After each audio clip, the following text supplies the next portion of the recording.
Are you ready to learn how to do subject to lease financing deals in wholesaling real estate?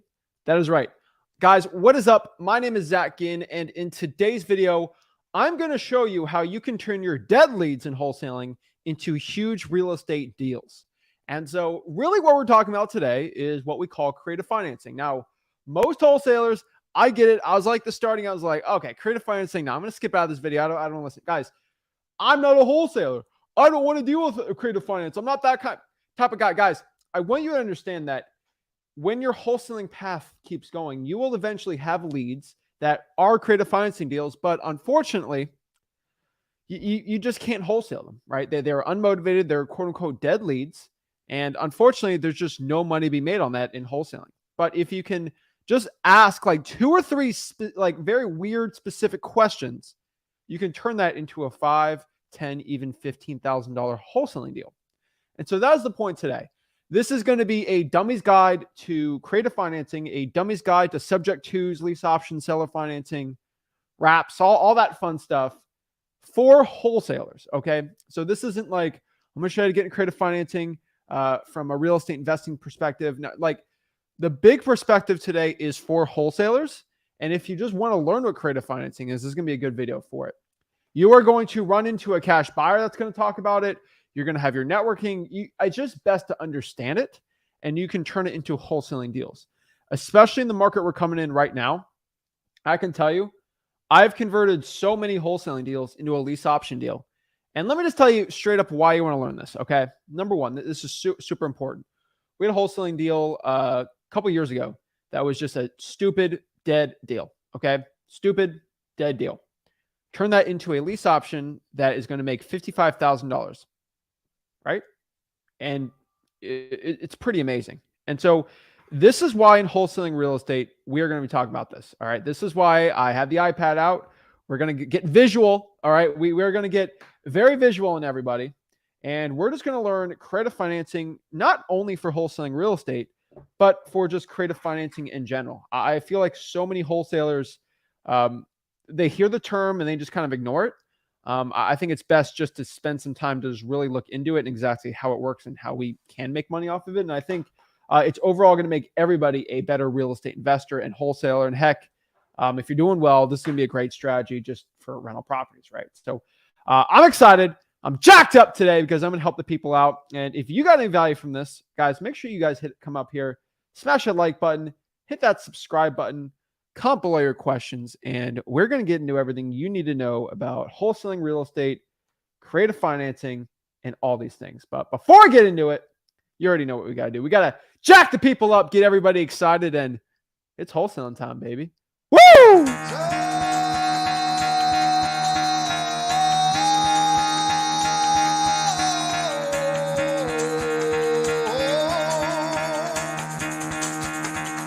Get the fuck out of bed, bitch. Go.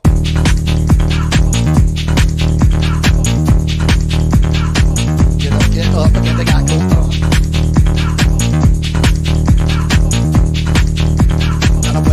Time to wake up, bitch. Get up.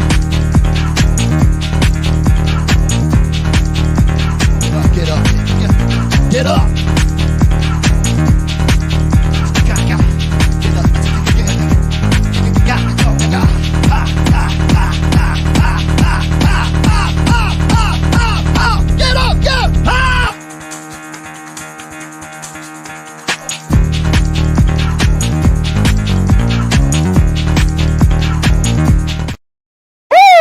We're ready to go. We're excited. We're ready to break down everything about creative financing, real estate investing, and how you can get rich in this business. So I'm excited, guys. I know a lot of wholesalers are going to get a lot of value from this. This is going to be probably, I'm just thinking about it, roughly a 10, and let's call it introductory webinar. So let's call it a $4,000 creative finance course today I'm going to give to you. Okay, this is a subject to course. This is a creative finance course, and that's what we're going to break down. So we are going to share creative financing. And as somebody who admits he's a big dummy, all right, that it's hard for me to grasp some concepts. Creative finance took me a lot longer than I understood. So because I'm a visual learner. Everyone talked about it by just saying it. And so what I want to do is just get behind on here and talk about it. And guys, I want to give everybody a big disclaimer. This is from my perspective. There are legal perspectives and legal differences and everything like that. We do have lawyers handle pretty much 99% of the creative finance deals we do. And you'll have lawyers at title companies and everywhere else that's going to help assist you with it. Whatever I do, make sure you seek legal advice for anything you do, including tying your shoes. Seek a lawyer. That's what my lawyer says to say, and I agree with him. And so if I said something wrong, my lawyers will correct me, and your lawyer should correct you too. So that being said, we're ready to go. I had to give a lot of disclaimers today for this, so who knows. But let's break it down. Let's get into it, and let's share creative financing for real estate wholesaling and real estate investing in general. So we got the nice iPad out. We're ready to go, and let's talk about this. So creative financing. Creative financing, in my opinion, really comes down to 3 or 4 main strategies. And 3 to 4 strategies I think you guys should understand the terms of. So let's break down what the terms are just to get an honest grasp of it and why it makes money and how you can do it, right? There's no, oh, you have to join my course or you have to buy this to learn what the scripts are, what to say. I'm just going to share what they are today. So let's break this down and let's get into it. So there's honestly 3 terms I want to talk about today, and we'll keep it simple. Number 1 is what they call, the most popular one is called subject to. Now, there's a lot of ways to say it. Someone says, oh, you know, it's a sub 2, right? Guys, I don't play that game. I don't like the acronyms on it, like sub 2, like with the 2, like I don't get it, right? They're all marketing points. I'm going to tell you what the honest truth is. Let's talk in real legal terms. Okay, let's cut the sub 2 off. Let's X that out. Okay, we're talking about taking over a mortgage subject to. Let's not get crazy with the terms. Let's just call it subject to. Okay, subject to is what it is. All right, and so that's the number one. That's the first one, and that's where a lot of wholesalers get their $5,000-$10,000 assignment fees doing that. Number 2 is something that they call lease options, and I actually love lease options. Some people don't like lease options because you can't make money forever on it, but they're really good $45,000, $50,000 deals, and you can really run them up. And the honest truth is, I would say most wholesaling leads are going to be lease options. Most wholesaling leads will be in this lease option category. So I think for most wholesalers, this is going to be a really valuable piece for you. And then number 3, basically what they call seller finance. All right, seller finance is number 3, and that's probably going to be number 3, number 2, and then number 1 option for most wholesalers. That's what it's going to be. I don't really believe most wholesalers are going to be using any other terms yet. I think there are some other ones to do it, but between you and me, I truthfully believe that this is really what you got to deal with. Okay. And so these are going to be the 3 terms. And now we got to talk about why do I want to deal with these terms? Why is this important? So let's kind of get into it and let's kind of share exactly why you want to deal with these, what they are, and how they actually make money for us in wholesaling real estate, right? So let's talk about wholesaling real estate in general, okay, right? So wholesaling is a pretty simple process. It's a 1, 2, 3 punch, okay? Number 1 is marketing, right? Number 2, so this is just wholesaling real estate. Right? Number 1, we do marketing. And then number 2 is going to just basically be acquisitions, where we just basically close the deal. We lock up the contract, right? So we'll lock up contract. Number marketing is going to be able to just find a seller. That's pretty much what it is. And then 3 is just dispo, which is basically cash buyers. This is just going to be sell contract for money. My handwriting's terrible, but deal with it, right? Oh, I think I'm in the way here. That's what these 3 are, okay? You find the seller, you lock up the contract, you sell the contract. Now, I know it's more advanced than that. I get it. But we're talking basics here, okay? That's pretty much what wholesaling is. I like it because it's boom, boom, boom. Pretty simple. Guys, that's why I love wholesaling. It's super simple. Anyone can deal with it. easy, right? It's very, very, very simple. Okay. I just believe so many wholesalers go out here and they make it all complicated. And guys, this is what wholesaling is. If you want to make it more complicated than you want, do it. But honestly, this is what it is, and that is how you do it. So this is wholesaling real estate in a nutshell. So how is this different than doing a creative financing deal? So I'll show you, right? So for a wholesaling real estate deal, there has to be about 2 criteria, really. I want to say 3 criteria, okay? Where's the criteria for wholesaling real estate? Number 1, the person has to be the owner, okay? The owner has to want to sell. Actually, heck, let's change it to need to sell, okay? They need to sell, all right? They are the legitimate owners of the property. Hey, you are the actual owner. You're not scamming me. This is legit, right? They are the owner, and they basically has to need to sell. All right, whatever. That's I know the language is terrible, but whatever. All right. Number 2, there has to be this funky thing called equity. Okay. There has to be equity in the house. And let me go on a quick equity tangent. But equity is basically, it's a really simple equation, and this is Zach's super stupid, simple elementary school math, but it is the value minus basically the debt on the property, the mortgage, okay? That is what it is. So if you agree to buy it for $100,000 and there is a $25,000 left on the loan on the property, that means at closing, seller would get $75,000, right? Pretty simple. And then on a deal for wholesaling, let's say we sell to a cash buyer for 120K, right? Which basically means that 100K, 75K goes to the seller, right? That equals up. 25K goes to the bank. And then 20K goes to me. I'm a happy guy, $20,000. Boom, right? That is what equity is. Now, in wholesaling real estate, you have to have some equity in the deal. For example, if the person here, which I know most wholesalers in this market have never experienced something going down, but this is something that possibly can happen in the future, where maybe they took a loan out and they owe $90,000. And you might say to yourself, oh, that's not bad. That's $10,000, right?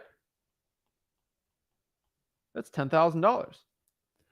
But let's say it's actually worth 100 on the market. So if a seller like this did that, remember, if he sold it or she for 100K on market, where would be the costs, right? First of all, they're going to have to pay 6% to a realtor. And let's roughly do 2% for closing. Now, it's very, very conservative, okay? I would probably say it's a little more, but honestly, it's all up to you which one you want to do. That's going to be $6K off the bat. It's going to be another $2,000. And then on top of that, maybe, just maybe, he doesn't negotiate perfectly. It has to sell for $8,000, right? And that will give them about $2,000 in equity if they're lucky.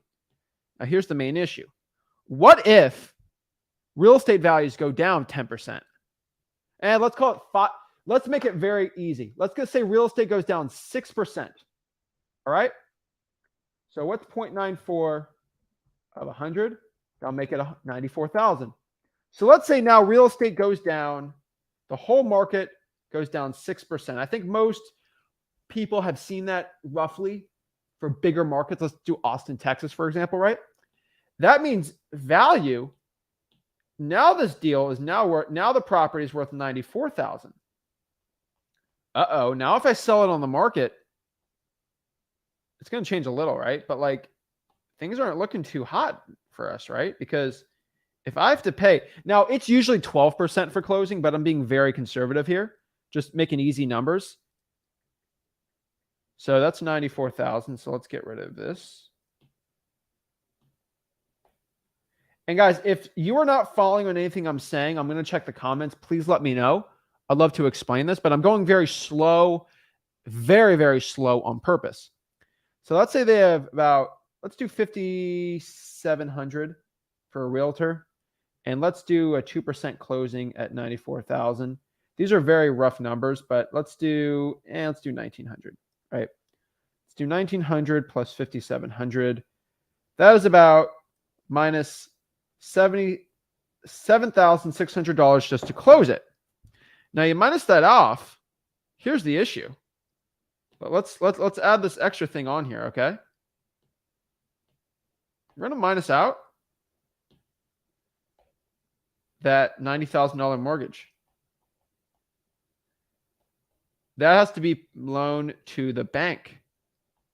Now, if I add that in, things aren't looking too good here because you had 90K on that. That means you are in a negative balance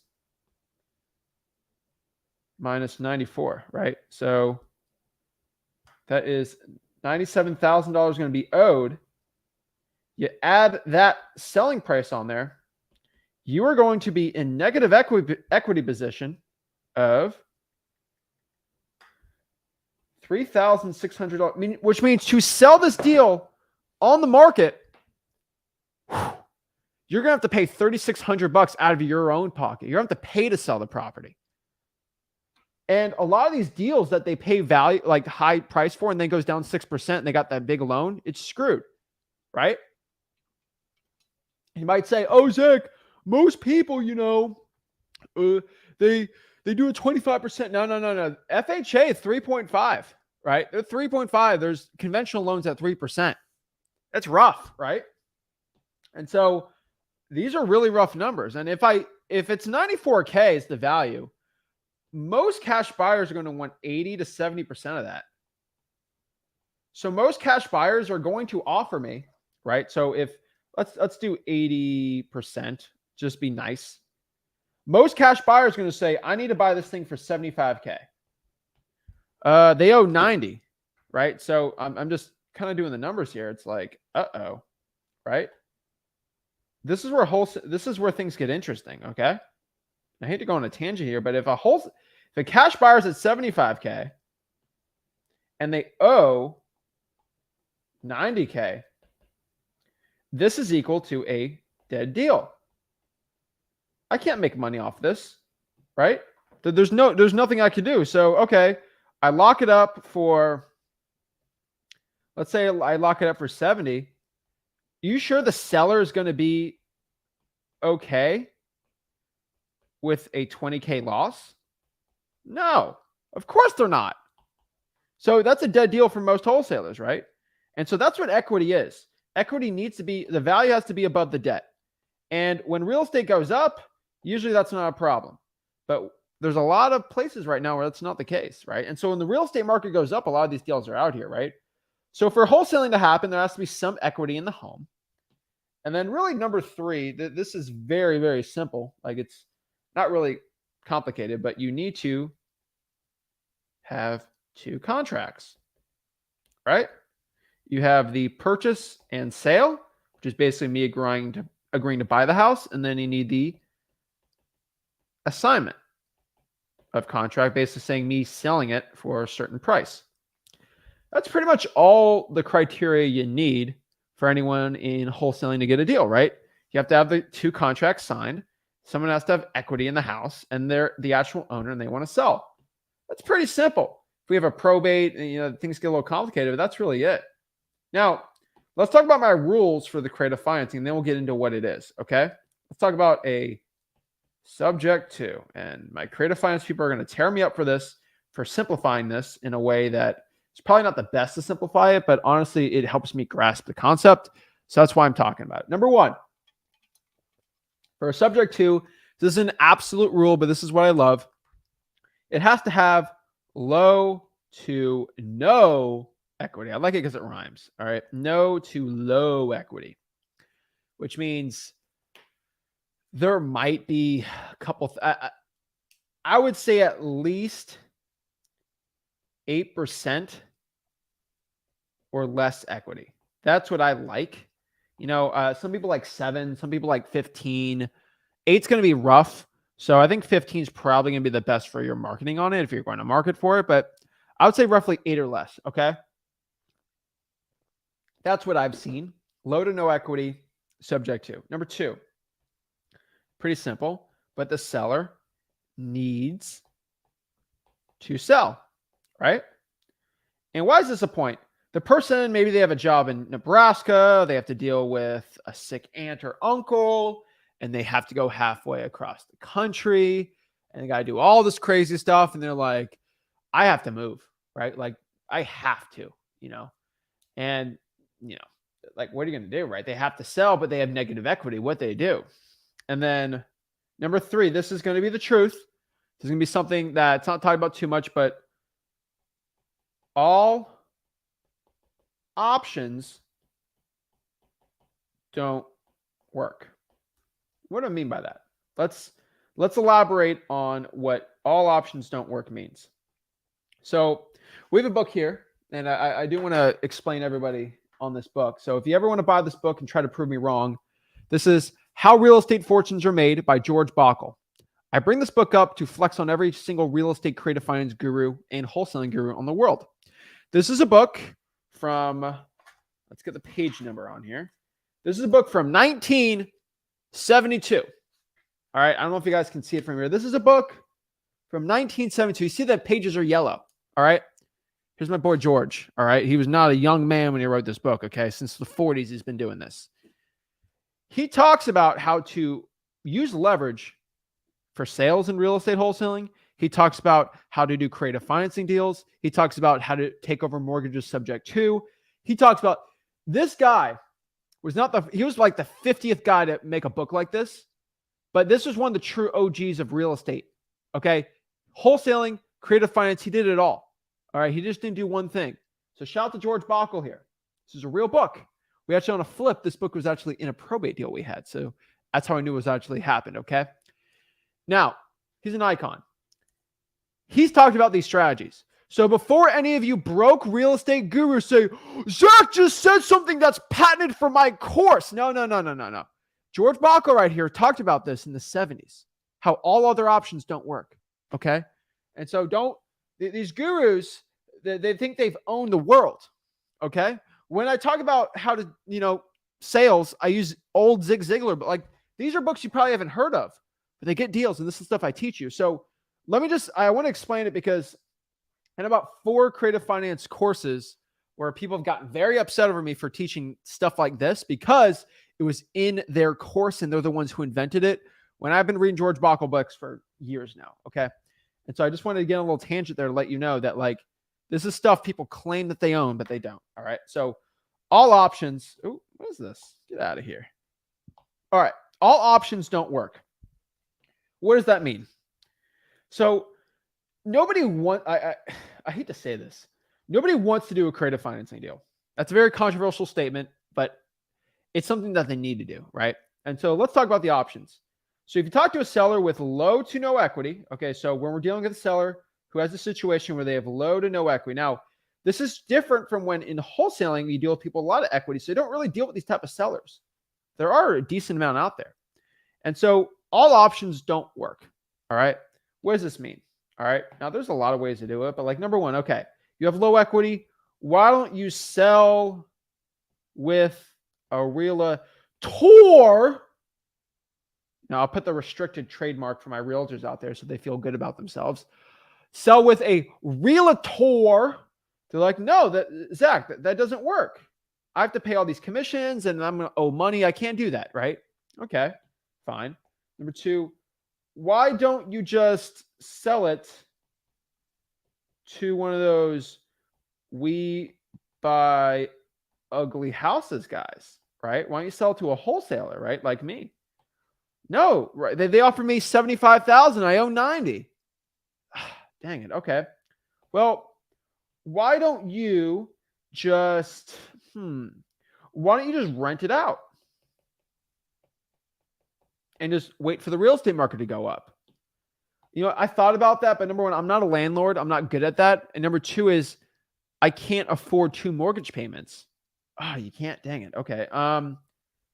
How about number 4? This is a good one. Why don't you do a short sale? Oh, what's a short sale? A short sale is basically when there's a lot of ways to say it, but that's basically when you go to the bank and you basically admit that you're underwater and you just kind of sell it and you kind of get out of it. But the problem is sometimes you have to go under bankruptcy. There's a lot of short sales are so different in every place, in every bank. And there are different definitions for it, but basically it's the process when you're underwater and you go to the bank and you kind of just wipe it clean, right? Um, really the bank agrees to the lender that's like, okay, you can get out of it, right? We'll take the loss. Um, it's a I don't want to call it loan forgiveness, but it's the problem with the short sale is number one, it is a possibility, but first of all, it's a long process and you're just gonna be losing money doing it. It's really bad for your credit. Some people say, no, it's not. And it's honestly like, it's very embarrassing for a lot of people, right? It's very embarrassing. They have to go through this, right? Same thing. I might spell words wrong. Who cares? What about BK or what they call bankruptcy? Why don't I declare bankruptcy like Michael Scott? I declare bankruptcy. That was, as a guy that loves real estate, that was probably one of the funniest things I've ever seen in my entire life. I can't even admit it, but it was so funny. Bankruptcy's kind of long. It makes you look bad. It's embarrassing. Nobody wants a bankruptcy on their record, right? Like it looks very bad. And so it might stop your prospects from getting another home. So it's possible, but for most people, they don't want to deal with that, right? Like they don't want to deal with that long stress and dealing with something like that. So they're like, I'm out of options, right? And if I do, and then maybe on a bankruptcy or a short sale, right? Maybe they have assets. Like maybe they have a 300K 401k that they don't want to lose, right?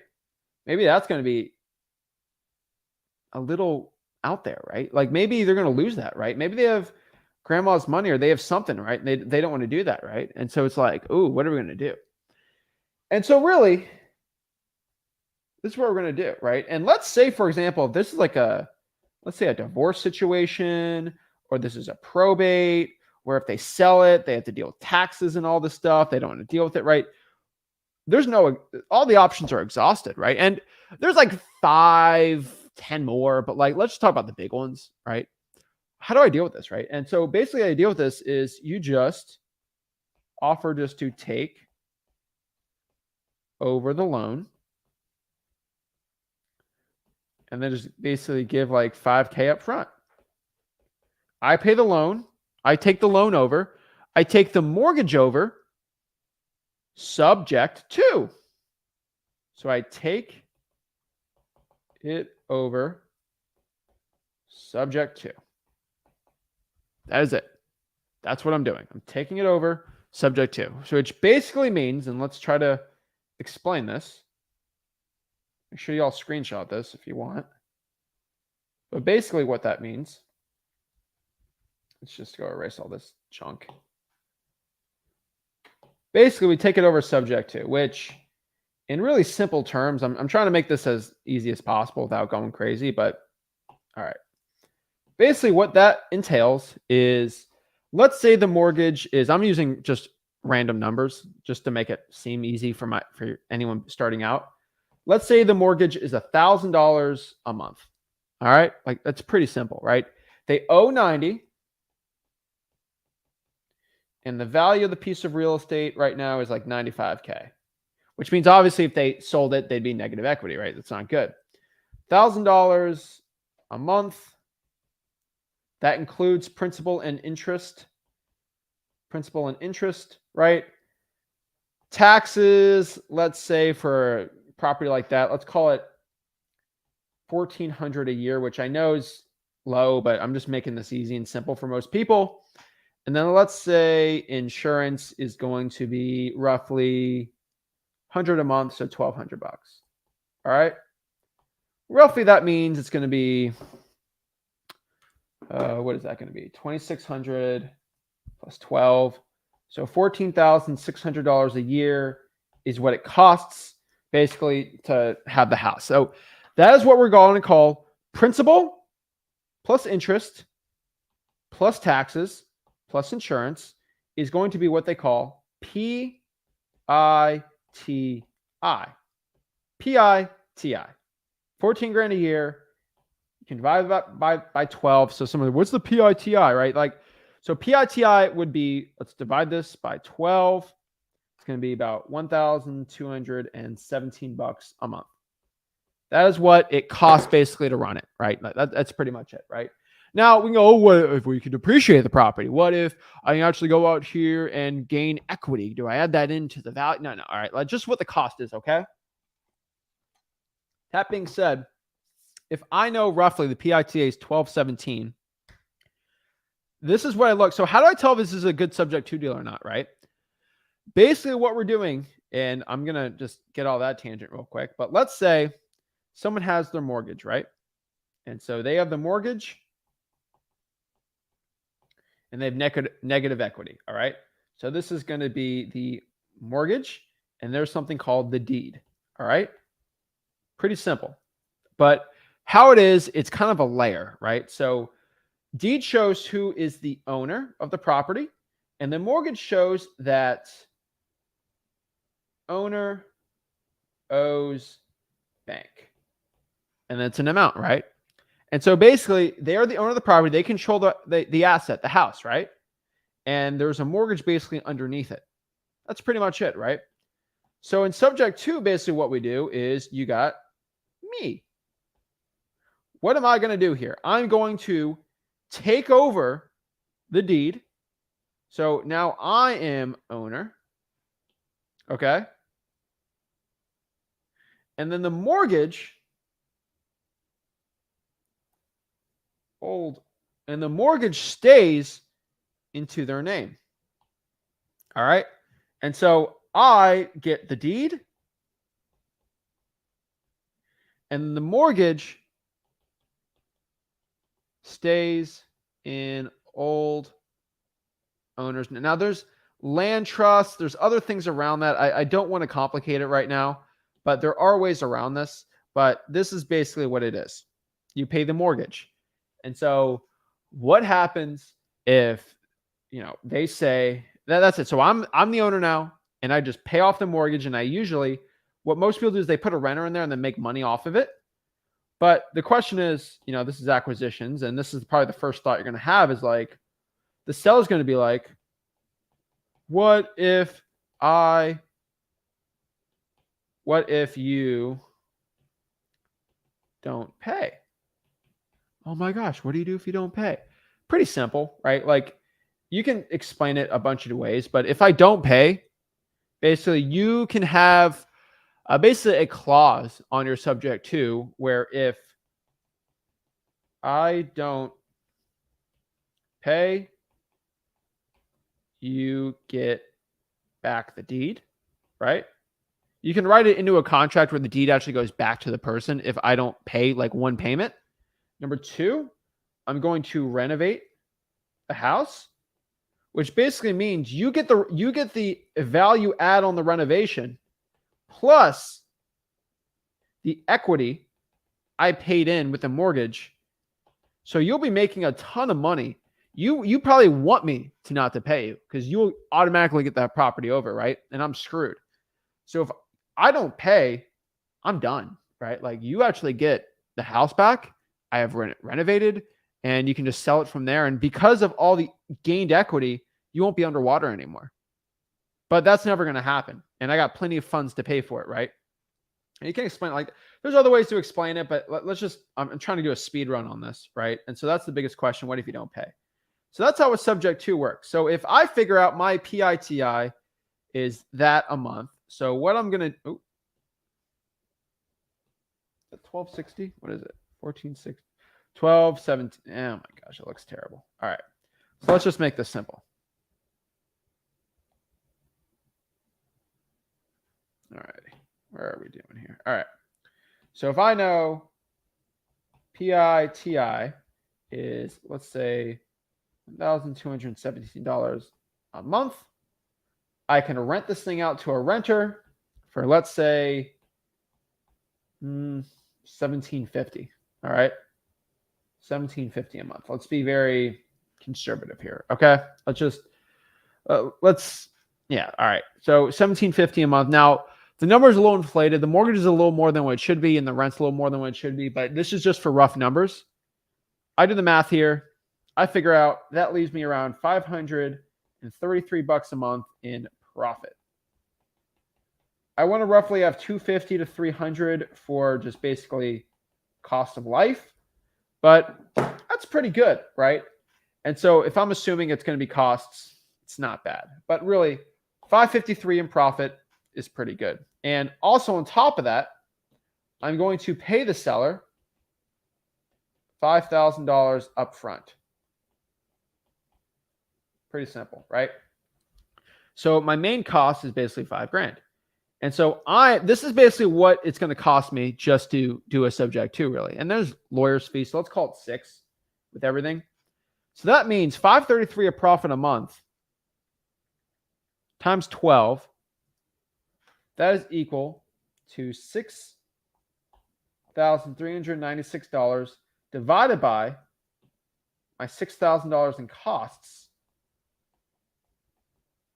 That's pretty dang good. That is a 6,396 divided by 6,000. That is a 100 and I'll write it like this. That is a 106% cap rate, pretty much. That's insane, right? This is why subject to deals work really well. Now, on top of that too, right? There are costs to that, but like, you know, management, fixing up the property, you can add that too. But like also you got to add in the equity you gain every single month with your principal on top of appreciation. So that's basically when the house goes up in value. House increases in value. And you minus off the cost of it, the cap rate pretty much, it's roughly 100%. And so that's the point. And that's kind of how subject to works. Now, I'll say it like, I'll try to explain this like a simple way, but pretty much what I do is, you know, I'll do purple. So this is Nancy, right? She's got a house, she's got a mortgage, and she's paying $1,000 a month, and you know, $200 and like 100 for her PITI. So PITI, let's call it $1,200. All right, $1,200 is her PITI, and she's just like, I gotta get out of here. I got nothing to do here. Like, I don't know what I'm gonna do. And basically, what you do is you agree to just give her $5,000. I start paying that. I rent it in for $1,750. I'm happy. She's happy because I paid off her problem and she got $5,000. And then I'm happy because I'm making a lot of profits. Boom, boom, boom. So that's how really a subject to deal works. There's a lot more nitty gritties on there. If you go to freelancing.com, on the bottom, on the top left, we have a lot more lawyer explanations and things like that, how that works. But like as a wholesaler, we just have to look for an opportunity like that. If we find an opportunity, we can work with a cash buyer to do a subject to with him, and they can show us how to do the subject to, and they'll pay us an assignment fee. That's what a subject to deal is. Okay. Pretty simple.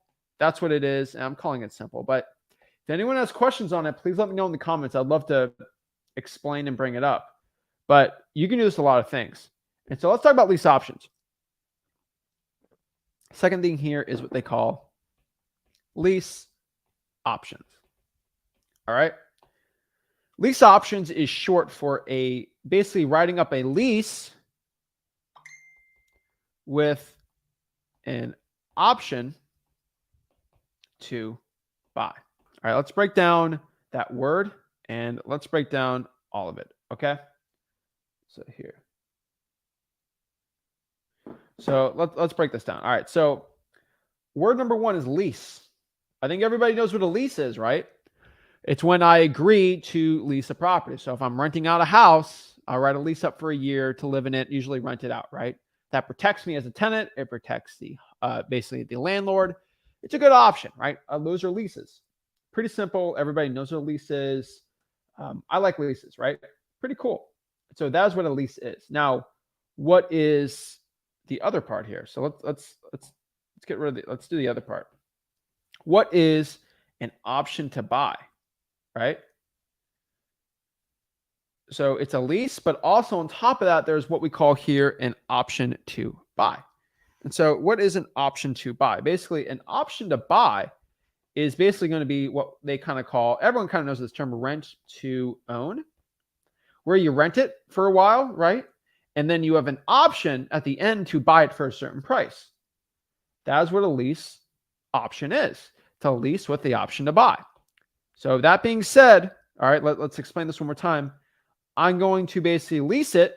And at the end of the lease, I have an option. I'm allowed to buy it.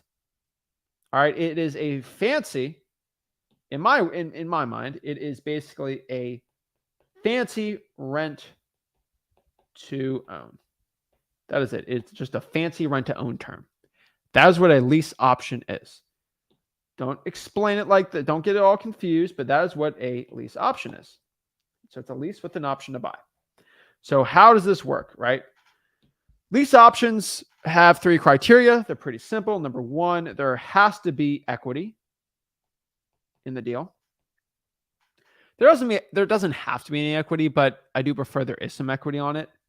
Number 2, this is a big one. Seller wants too much. So if you have leads right now, guys and gals, where the seller just wants way too much for the house and they have equity, that might be good. And then number 3, this is the kicker. This is why you're not going to tell if it's going to be a good wholesaling deal or not for a lease option or not, or if you can do a lease option, yes or no, right? This is what it's going to be, okay? Number 3, actually. So this is the 3rd one. This is Zach's definition of it. Rick's got a little different ones. I have different ones, but we're all kind of, we do it in the same way. In all honesty, what I found is the seller basically has no big use for the money. And that's going to be a big part, okay? The seller's going to have no big use for the money when they sell it. So for example, let's break down, quick example here. All right. If I sell if I have a seller, I agree to buy his house for $120K. Let's say he had $50K in a basically loan. He'll get at the end of that term $70K, right? Right? Yeah, right. Okay. He'll basically get $70K. Let me check my math, because I'm stupid. All right, $70K. That's what I thought. All right. He'll basically get $70,000 at closing. Pretty simple, right? Guess what? Here's the main issue. All right. Here's the main issue here, guys and gals. Most sellers, when they get that $70K, they'll use that to, number 1, buy a new home, right? They might, do a 1031 exchange, buy another, maybe even a rental.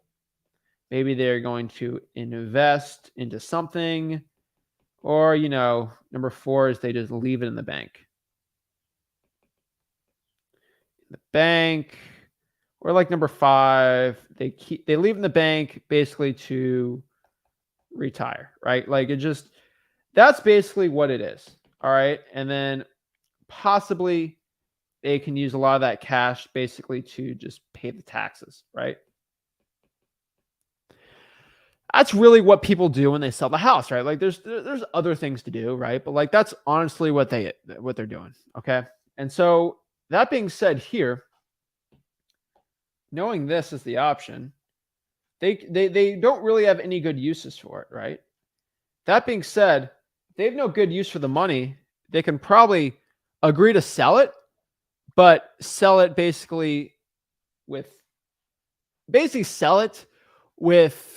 terms, if that makes sense, where they can agree to sell the property, but they're going to get a lot for it, but they're going to get paid in increments, right? And so basically the best way to explain that is, obviously people pay more with a mortgage because they get done in payments, right? So if I can either buy this thing for $100K now, or let's say in 3 years, I can buy it for $140,000. Or how about this? I can pay, okay, this is the regular offer from everybody, but what if my offer is 140K? Oh, that's a way better offer. But I'm going to pay you, ready? It's pretty simple. But I'm going to pay you 35K, 35K, 35K, 35K in year 1, year 2, year 3, and in year 4, right? That's actually what they call, and I don't want to spoil it, but that's kind of what they call seller finance. And usually they add basically a 5% interest rate, or they add a rate, and they're basically what we call the bank, right? And that it's not the best one, right? But that's kind of roughly what a seller finance is. Or maybe they agree for a 30-year loan or a 20-year loan at a certain, and they're kind of like a bank, right? That's kind of the third part, and I kind of spoiled it, but that is kind of what seller finance is, right? Pretty simple.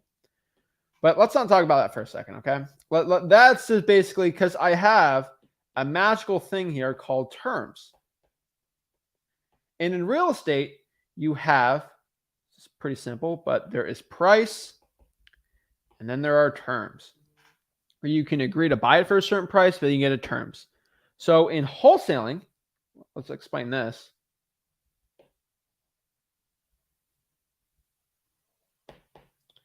In wholesaling,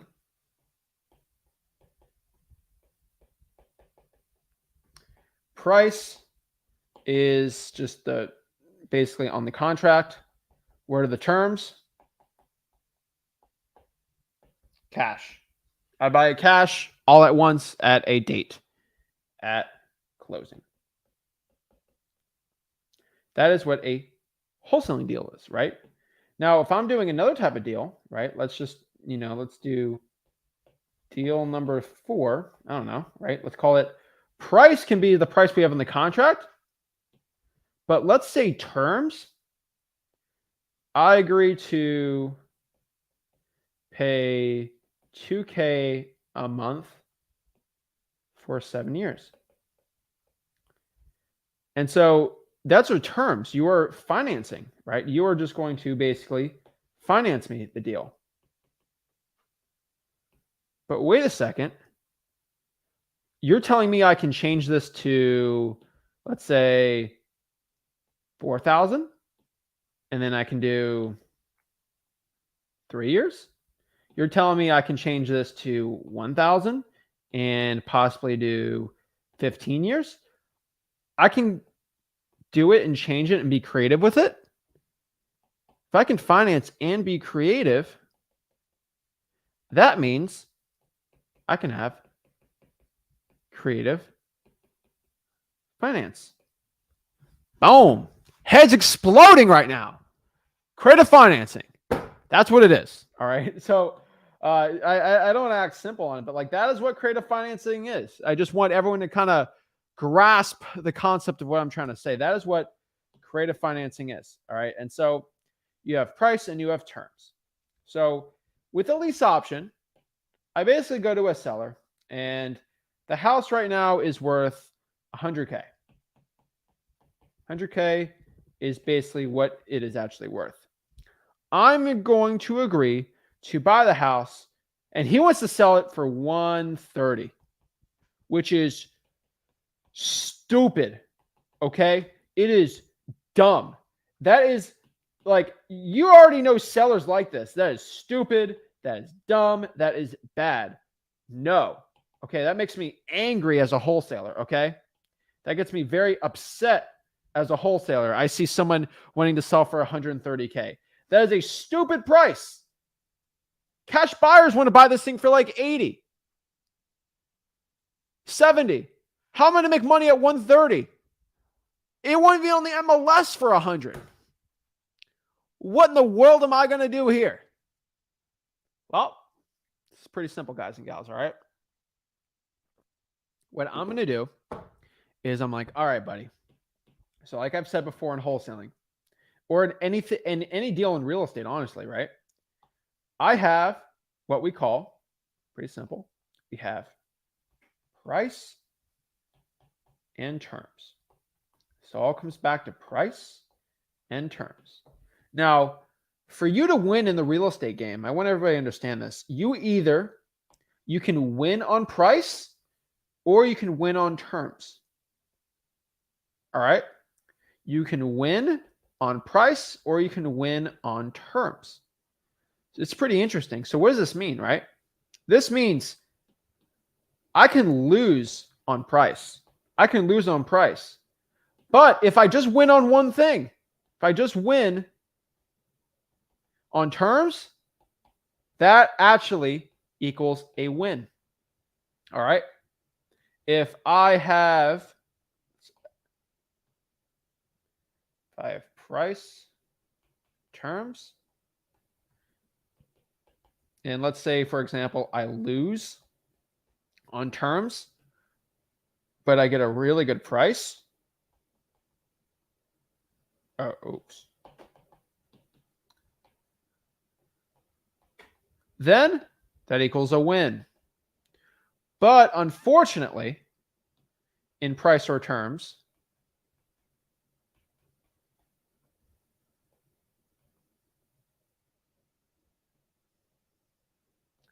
if I lose on price and the seller gets the terms he wants too that aren't favorable for me, that is an L. You'll lose here. Not good, right?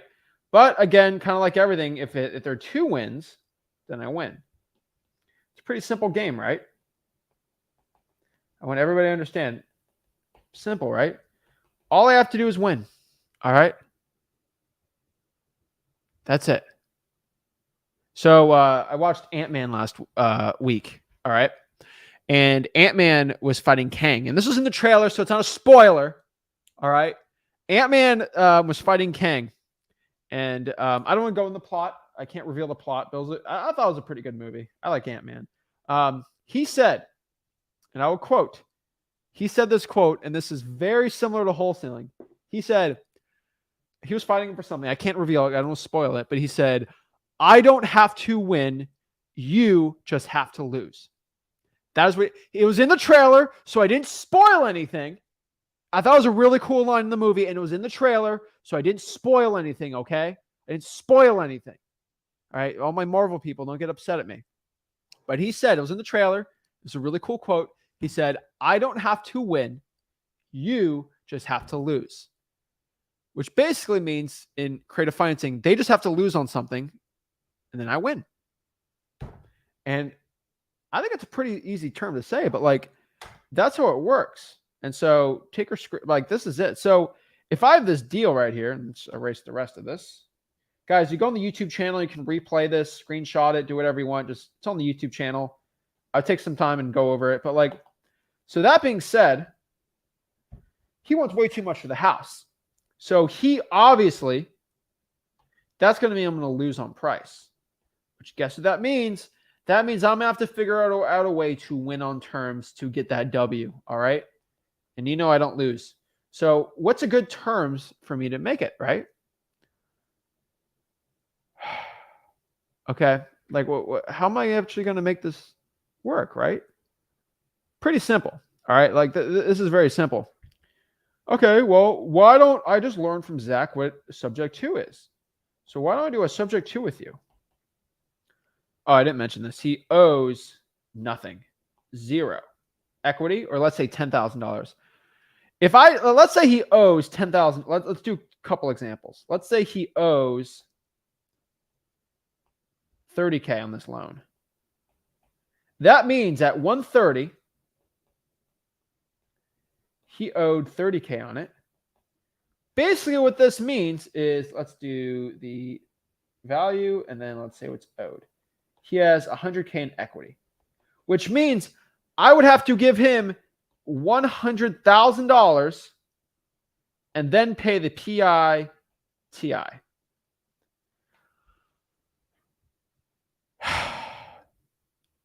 Here's the problem. It's like, I can't do a subject to on this. Like, I could, but why am I going to drop 100K?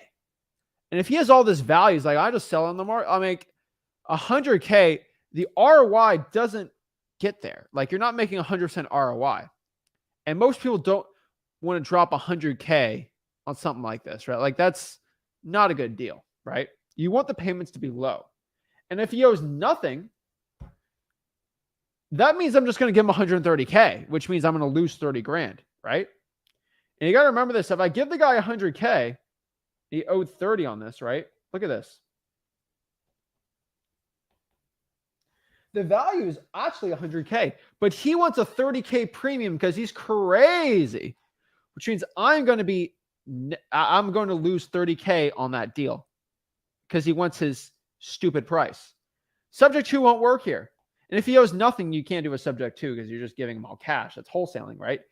Wholesaling is subject to. You just give the guy his terms too and the price. In wholesaling, you get the terms that they want, but you also get the price where they lose, where we win. We win on the price, we lose on the terms. So that's not good. At 1/3, they owe way too much. But what we can do here in this situation is what they call a lease option. All right? Lease option. Which basically we explain to the seller, like, hey, Mr. Seller, I can do you 130 price. I know everyone's offering you 70, 80, but you're going to have to give me terms. They're like, what's terms?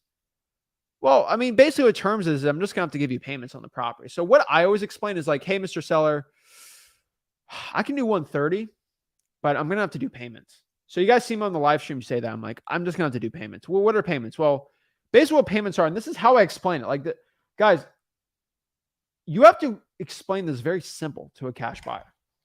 To a seller. Mr. Seller, I will give you money up front, and then I'll pay you every single month for X amount of years. And at the end of that, I will pay that full 130. Okay.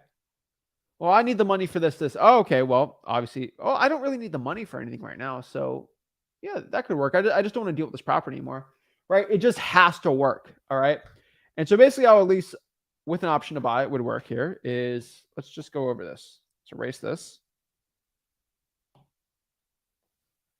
It's kind of, it's a fun term, but like, so let's do this.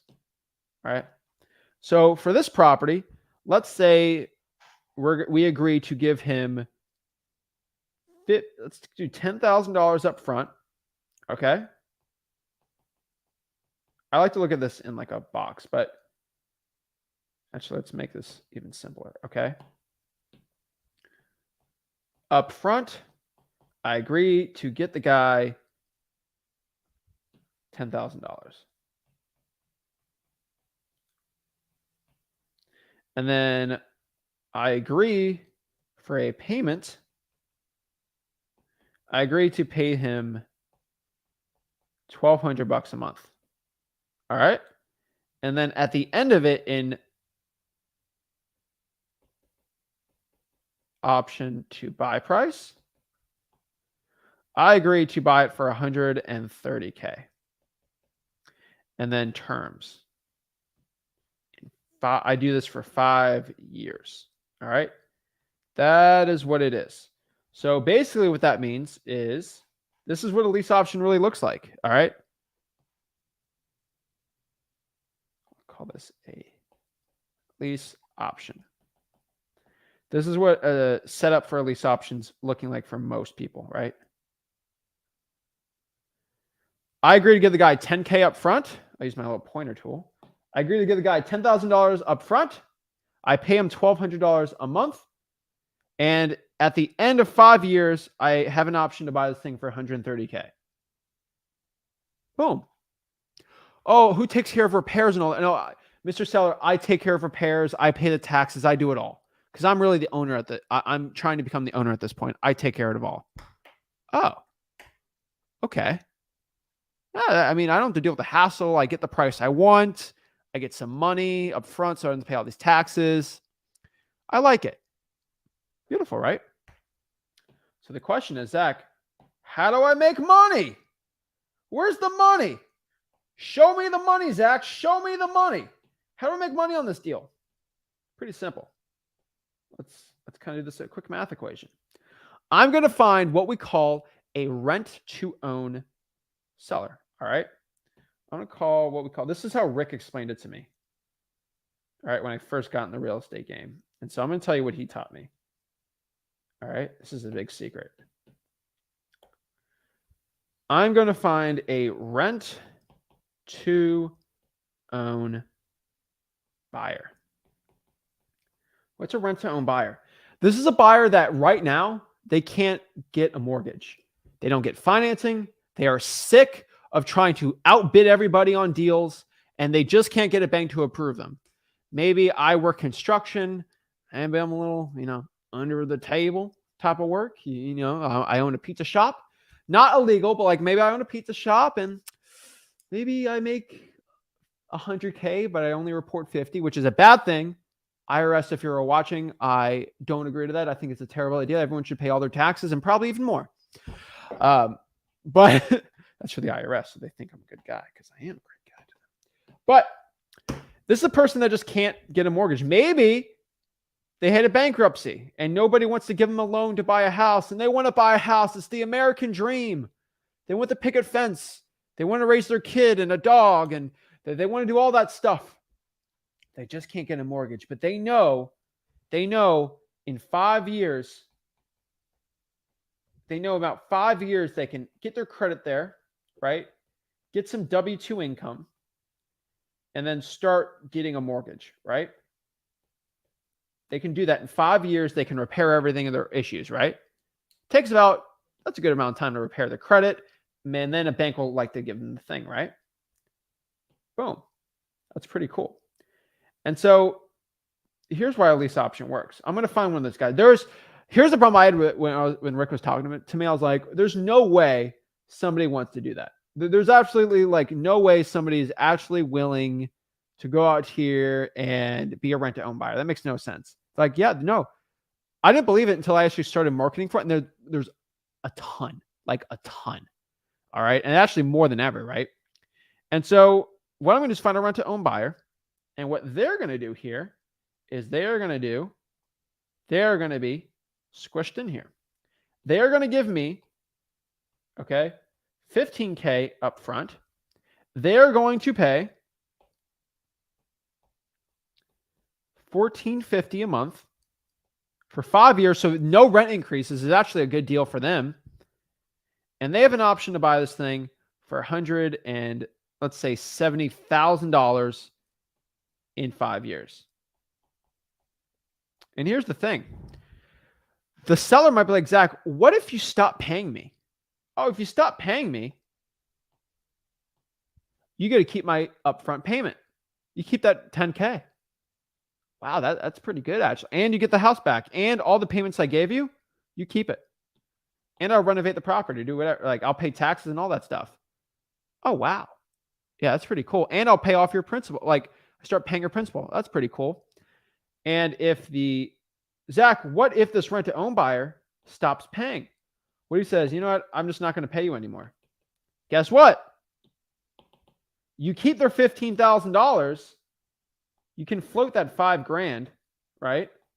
To pay off the payments and get another one. And then you get an extra $15,000 at the end. Boom. Pretty simple, right? It's easy. Easy money. And that being said here, this is why it works so well, is you make money during 3 ways in the transaction. There's 3 ways to get paid. First, you get paid up front. So you get a quick $5,000 just for producing the deal.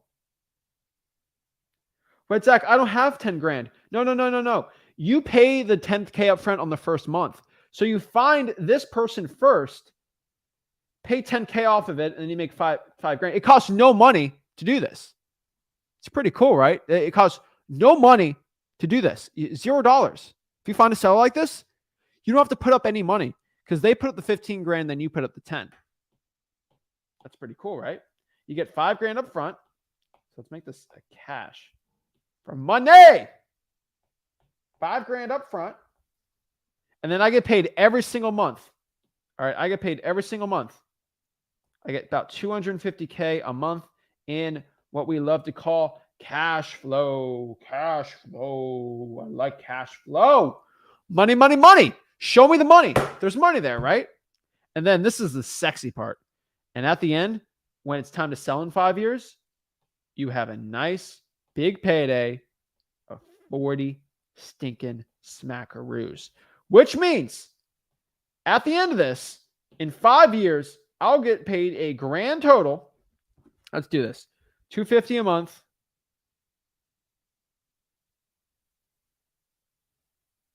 Let's see. Let's pop this up here.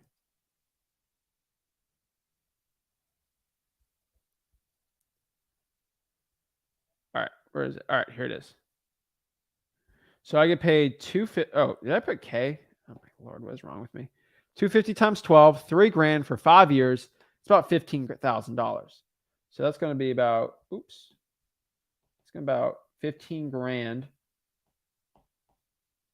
So that means I'm getting 15 plus 5 plus 40. That's $60,000 you make in 5 years, which kind of comes down to $12K a year with no money. No money. This is why lease options are so awesome. And this is when you have what we call a dead deal, and you can make money off of it. Pretty cool, right?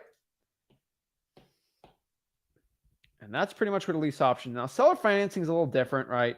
So I'll do a quick example. It's basically when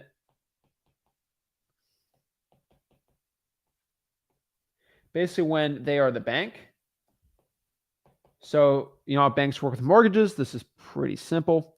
But really what it works is you agree to give maybe upfront payments. And then you pay them for, let's say, 15 years at a certain rate. So maybe you pay $2,000 a month, and then you can go and find a person to rent it up. Maybe you get $2,500. You make $500 a month, maybe $6K a year. Out of $10,000 you spent up front for the cost, you get about a 60% cap rate, right? Pretty good. You can sell those deals all day. They're not my favorite, but they're not bad. How do I bring those deals up? Hey, Mr. Seller, would you take payments on it? I'll give you some upfront, then I just pay you for a certain amount of years. It's creative. That's how you do it. Lease options is when somebody doesn't want to sell it, do a 15-year seller financing deal. I don't want to do 15 years. I just want to sell it in 5 years, right? Boom, we can do that, right? Lease options, I like to do 3 to 5 years. And then for a subject to, you can do them as much as you really want because it's kind of unlimited. You have the mortgage for 30 years, right? And so that's how it works. And so the last part here is, I know I'm running on a big tangent here, but I just wanted to break everything down. It was a lot here, but subject to is like, how do I pitch a subject to deal to somebody? Pretty simple. Hey, Mr. Seller, you don't have any options here. I mean, why don't I just take over your mortgage and just pay you up front and then I just pay the mortgage? I'll have the deed in my name, but if I don't pay, blah, blah, blah, blah, blah, right? You just get into the full spiel on it. And they have to say, yeah. I want everybody to understand this is going to be a huge, like, big thing, but like, make sure, guys and gals, when you have a creative financing deal, this is different than wholesaling where the seller has to be on board. All right. Like the seller actually has to be super like wanting to do this. You are not going to convince a seller to do a creative financing deal. They have to convince themselves. This is a great one. Okay, great. 10% of eligible deals like this are going to want to do it. 90% are going to say no. All right. The worst thing in the world is like they say yes and then tomorrow they say no. If you say yes to a seller finance deal, I go to the appointment. I'm like, so you take payments? Yeah, I'll take payments. And we agree to it. Okay, well, I'll come by next week to look at the house and we can go over it one more time and then we can get started on it. It's like a wholesaling. It's like, time's going to kill the deal. No, I want to be super on board to it before I do it. And then the last part is like, how do I find cash buyers? Oh my gosh, how do I find cash buyers for this deal, right? How am I going to make money in wholesaling? Pretty simple. How do you find cash buyers for this?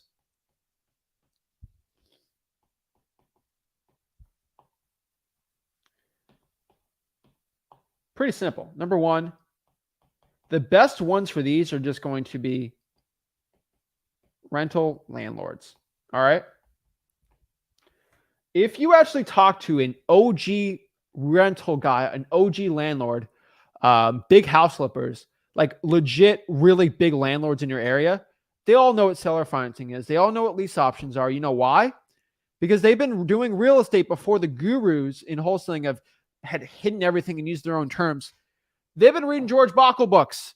They went to seminars in like 2002. They all know what they are. If you guys ever meet a real estate wholesaler that's been making six figures since 2001, 2002, they all know this stuff because they went through 2008 where this was huge. This is making another comeback. And so the OG rental guys are going to be there. How do you go? Just go to Zillow, for rents, call them. Just call regular cash buyers and see if they buy creative financing deals. I actually had a realtor cash buyer of mine. He's a realtor, but he's one of the biggest realtors on the Treasure Coast in Florida. And he's been buying from me forever. Like he just buys them, rents them out. And he sometimes flips. He's like, I just learned about creative financing. Give me all the deals, right? And started giving some deals, right? But between you and me, when I get deals like this, I just keep them for myself. I love them. We have some examples. I'll tell everybody, I would love to go share all the addresses of all the rentals and creative finance deals we do.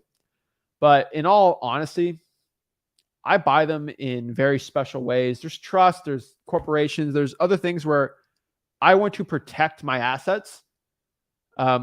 Just protect them, right? And so people don't know where they are, but I'm the owner, but no one knows of the owner except for the government.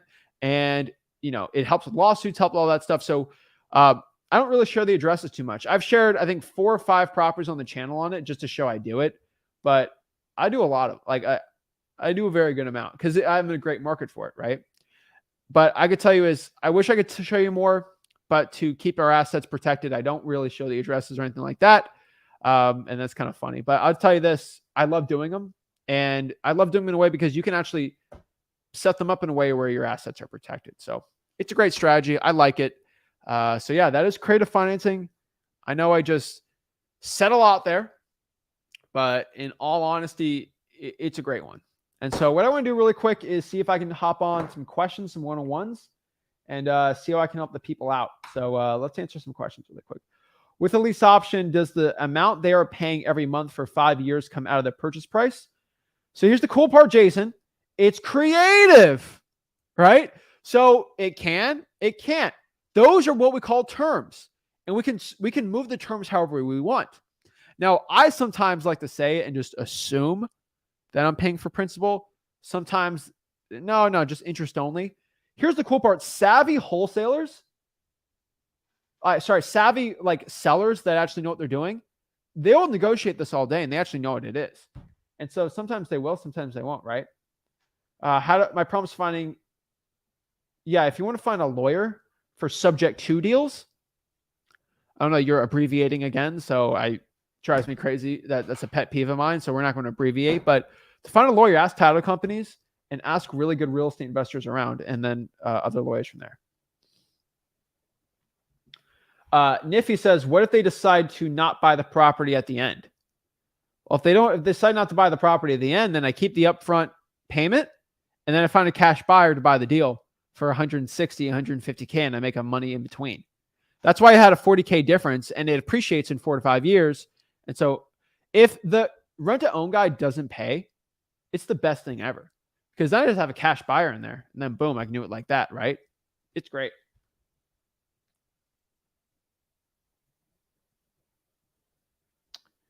That's the point. You can wholesale creative finance deals to cash buyers.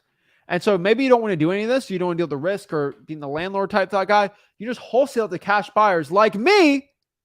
If you have these deals, I buy them all the time from you guys. I love to buy these deals because I make 67% of my money. And a lot of them are local to me. And it's amazing, right? And so, yeah, I do it all day. So for subject to deal, yes, it'll get sent over to me. Why all right, Omar, you don't even know what Ant-Man is. Ant-Man can get big. You can't squash Ant-Man when he gets big. You're driving me crazy here. All right, let me do a couple one-on-ones. If you want to hop on the one-on-ones, just go to my real estate wholesaling group, Wholesaling Houses for Real, and I'll answer your questions. So let's hop on here. So go to Wholesaling Houses for Real, my Facebook group, and click here. click the StreamYard link and you'll be in the chat. Put it here for everybody here. Gem Z says, I have a deal, 300K, 10% down, 15 over 15 years. Is there a specific contract? That's a seller finance deal. I'm pretty sure. I could be wrong, right? Because I'm a dummy sometimes with this stuff, but that's why I have lawyers. Like I'll do something stupid, and the lawyer's like, "You can't do that," or "You have to do it like this." So I have lawyers for this. But if it's 10K down, 1,500 to 15 years, that seems like a good deal to me. But I got to know what we call PITI. PITI. All right. PITI. So figure out what the cost is, and I want to figure out how much I can rent. So if I can rent it out for $2,000, that just seems like a really good deal to me. But I don't know, right? So if I make $6,000 off of paying $30,000, that's not bad. That's not a bad deal. So I'd probably take that deal, right? So yeah. So let's answer some questions that people have. So Firebolt. Oh, sup, Zach? What's up, Ravon? So I have a situation here. So do you remember the deal I was talking about last week? In Detroit? Yeah, so here's the problem though. So on Thursday and Friday, my seller has been ghosting me, but I realized his brother died. So he's like, sorry about that. I need to give some time for that. And then on Monday, because the thing is, I need some pictures from him to show for the buyers. And so he texted me on Monday, he's like, thank you for your patience. I'll get around the property and take some quick pictures. And he hasn't sent me the pictures yet, but I also understand that he's probably grieving at this moment. So like, what should I do for the pictures? Should I still ask for them? Should I like wait? Like, You what either should I do? ask for him, you get somebody to go in there and actually take the pics, bro. Would say have someone? Yeah, someone go in there or take the pics. How much would I have to pay for that? 50 to $100. Like what about the inside of the house? Like have him like, oh, okay. Oh, It's either you do that or that. Like you don't really have much options here. okay. I see. Because I don't want to like force it, you know what I'm saying? So like since I know he's grieving at the same time, but like should I still like ask him one more time today, like if you could send it in or Either you ask him or you get someone to take pictures of it. It's pretty black and white here. okay. Okay, I see. And another thing is so when I'm looking at PropStream for the buyers and all, uh like some of them are like owned by LLCs, right? I remember you told me go to the flippers tab last time, so I did that. I haven't called any of them yet. So I'm gonna start doing them after this call, but I've been looking at some of them, and some of them, like I said, are owned by LLCs. Some of them are owned like by real people. So how would you go about LLCs, and like what's the script for them? So you go to the mailing address Yeah, and then you skip trace that. for the LLCs. Or it says the Yeah. LLC owned by a person or like a company. Like that's the thing I'm Person. confused. People Oh. own companies. Oh, okay. So it's I don't owned by. own one piece of real estate without a company. Okay. Oh, okay. So it's like so you go to the Unless mailing it's a address. personal residence. I'll say that again. Sorry. Unless it's my personal house. No. It's all owned under a company. Okay, so you go to PropStream, go to the mailing address, skip trace that, right? And Yep. would you just say, hey, my name's Ravon, I'm a wholesaler. I was looking if you're interested Cash in buyers, buying. man. I have a deal under contract looking to sell it. I'm wholesaling it. Okay. And if I was gonna JV with you, like when should be the last day? Like my thing closed on March 25th, right? So like when should I like send the deal to you, like the last possible day? You can send it the day before the closing. We'll try to extend it. I mean, it's whatever you want. It's harder to sell. I can't guarantee it when it gets closer to it. Under a month, it's going to get a little difficult. Okay, I see. And a quick thing is, so after like I vet the cash buyers, right, like asking those 5 questions, like another proof of funds, make sure they send the property so I can see if they own that property. Is that's when like I send the property address to them and some pictures? Yep. Oh, okay. Make sure you vet them, but yeah, that should be pretty much it. Okay. And you also try Zillow for rent, right? Yes. Okay. Let me see any more questions. Okay. Yeah, I think that would be it. Thank you so All right. much. Time is of the essence, bro. Keep it up. Thank you. Thank you so much. Thank you. All right. Boom. Awesome. Tamia. Oh, yeah. Okay. Hello. Can you hear me? Loud and clear. What's up? How can I help you out? Okay, great. All right. So I have 4 deals under contract now, and I haven't closed my first deal yet. Most of them are scheduled to close next month. So right now I'm actively looking for cash buyers, and I'm not getting a lot of traction with the processes I'm using. So I'm following all of your advice. One of the things is I'm doing is I'm harvesting on Facebook groups, gathering emails and sending out like marketing blasts of the deals that I have. I'm getting some contact from that, but just not a lot. I'm not sure if my asking price is too high. I have gotten some offers, but they're just way lower than what I feel the property can be sold for.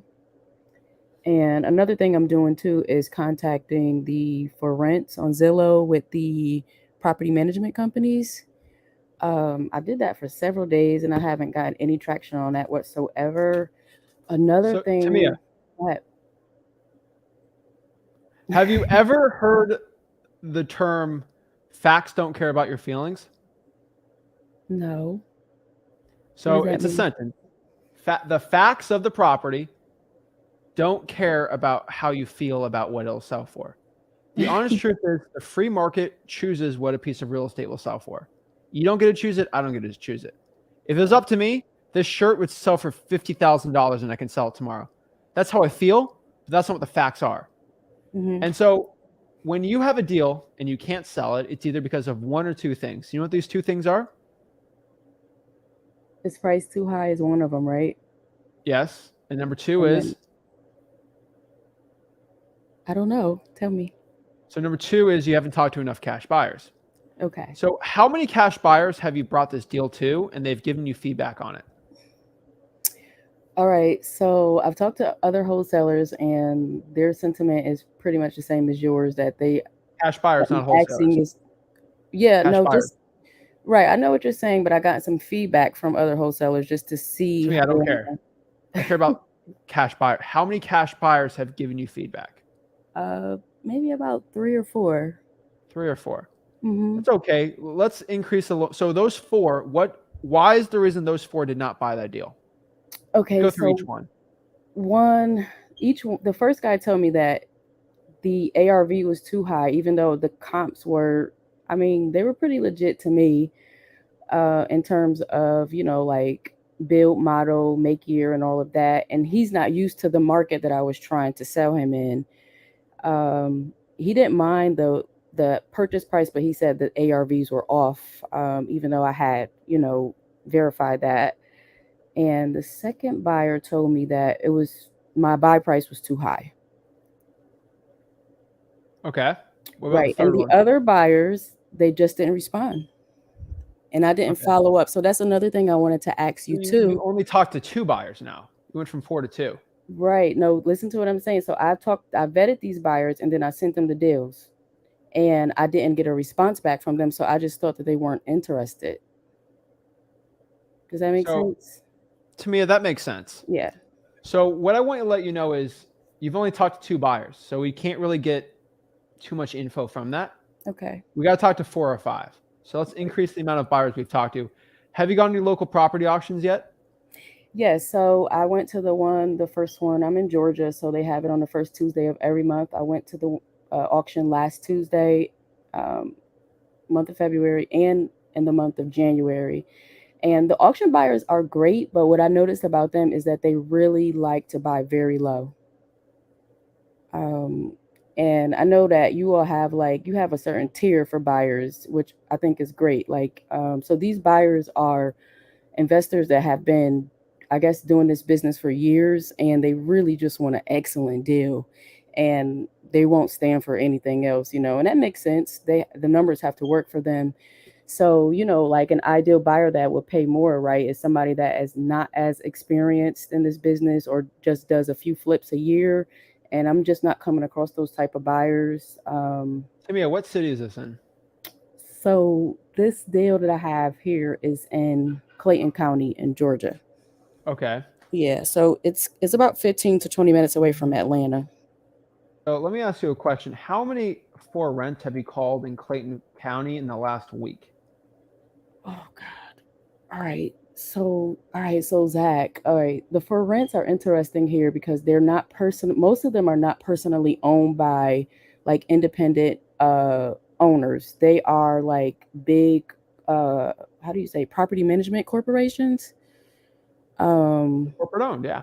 Yeah, corporate owned, and the reception I'm getting from these people is great. They give me their contact information. They say they're going to forward my deals to potential investors that they work with, and that's another thing. I just haven't heard anything back from that end of the you property management yet. So I have gotten some traction with realtors. So there's another deal that I have too. I wanted to ask you about. So the realtor wanted her cash buyer to walk the property before she gave an offer. And the property has tenants in it. And I think that is limited the amount of times that I'm going to be able to actually access the property. So I wanted her to give me an idea of where her Is offer there a would lease with come this at. tenant? Say it again. Is there a lease with this tenant? There's no lease with the Okay. tenant. It's a probate. They're not paying anything. It Okay. looks like an eviction will have to take place. I had this deal under contract for 5 months, and I literally just got in the house 2 weeks ago.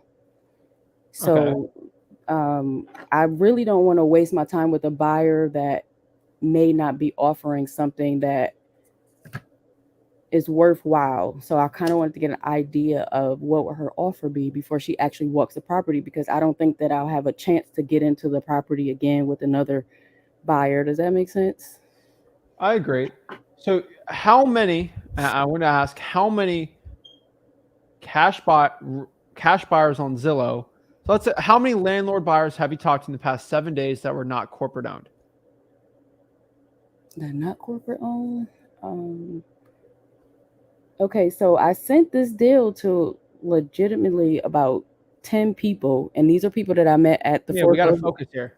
How many buyers have you talked to on Zillow that have a property for rent in the For, past 7 days? I I need to know the haven't. facts. You No, haven't. yeah, I haven't. Only So the property management companies. I haven't talked to any independent buyers. Is that what you're asking? yeah. So do you see this address right here? Mm-hmm. This was listed a day ago. Nicole Braggs and Michael Braggs. They don't look like a corporation. They Okay. listed this property for rent. You should have Right. called them. Okay. I see where you're going with this.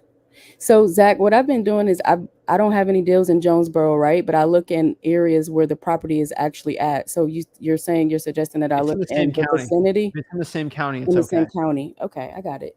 Yeah. Okay. So I'll do that. Yeah. So you didn't tell me the city, so I just assumed it was Clayton County. Yeah, and Jonesboro is in Clayton County. That's correct. Boom. So they might want to buy some more. Okay. Yeah, you're right. Okay, I'll try that. You're not going to try it. You have to. If you want to Don't sell this deal, have to you're going to do have it. to pump the numbers up. Yes, you're right. You definitely are right. So that's how you sell your deal. And then also number two, probably most importantly, is I need you to go to Walmart and spend 30 cents on a battery for your fire detector. Okay. Please. It doesn't sound professional with cash buyers. It doesn't sound professional with sellers. And it Okay. annoys the heck out of me. I don't know how you sleep at night, I honestly. don't Like hear it. Somebody else told me that I too. heard it.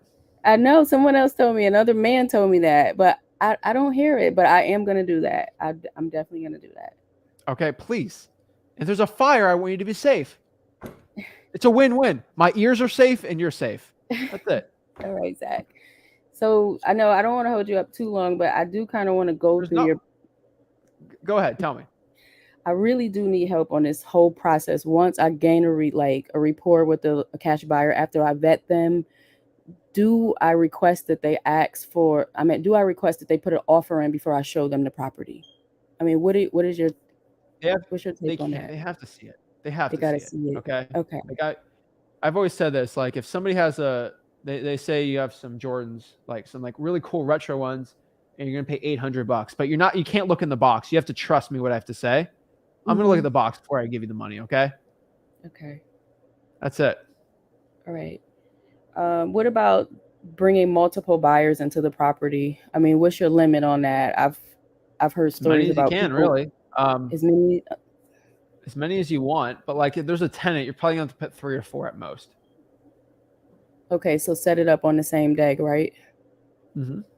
Where I have Or you can multiple do buyers. multiple days. I mean, whatever it works. Okay. All right, I got it now. All right, you're going to have to start calling these people in the county. Yeah, I got a better understanding of that now. Thank you. All right.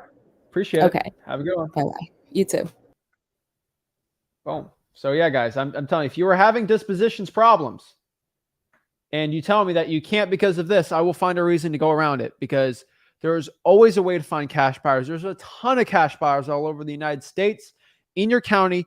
If you have a decent county like Clayton County is there, you definitely can find a cash buyer and you can definitely wholesale there. So appreciate it, guys. I'm telling you, this was my creative finance masterclass today.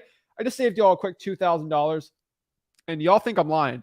But if you spend $2,000 for a guru to go learn creative financing, this is what they'll show you.